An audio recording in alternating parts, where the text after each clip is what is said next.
With COVID-19 testing virtually impossible to come by in BC right now, and spring break just around the corner, meaning many want to pull these out and hit the road, the pressure is mounting for those who have COVID now to have a test to prove it, so that when they travel and test positive, because you can test positive for months after an infection, they'll know why.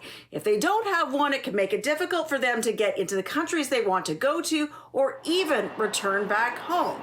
So now private companies are bolstering their businesses to fill in the gaps. So we've provided symptomatic drive-through testing at most of our locations.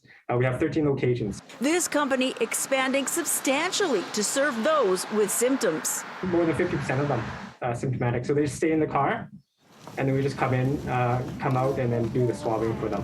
Another clinic that does medical infusions normally expanding this month to offer pre-travel tests, but keeping it to those who are asymptomatic, proving a challenge. So many people are having issues getting tested that they'll come in, they'll book a test, they'll go through, they'll sign all the documents saying that they don't have symptoms.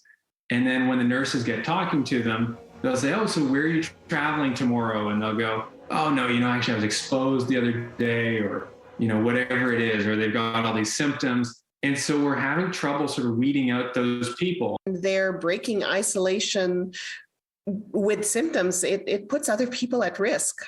So it's a hard scenario that we're finding ourselves in. She explains that people who have COVID can test positive for months. So if they want to travel to places requiring negative tests, they need proof they've been positive and when.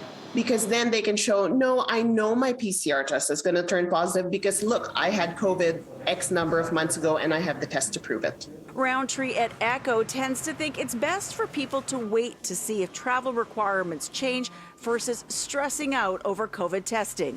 I think people are sort of getting in their head about this and trying to be tricky when it's really a straightforward, medical procedure. It's just, are you sick? Are you not sick? Are you testing positive?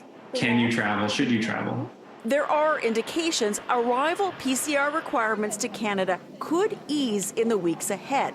Some, including Canada's top doctor, Theresa Tam, has questioned if flight arrival tests are the best use of this scarce resource. In Victoria, Liza Yuzda, City News.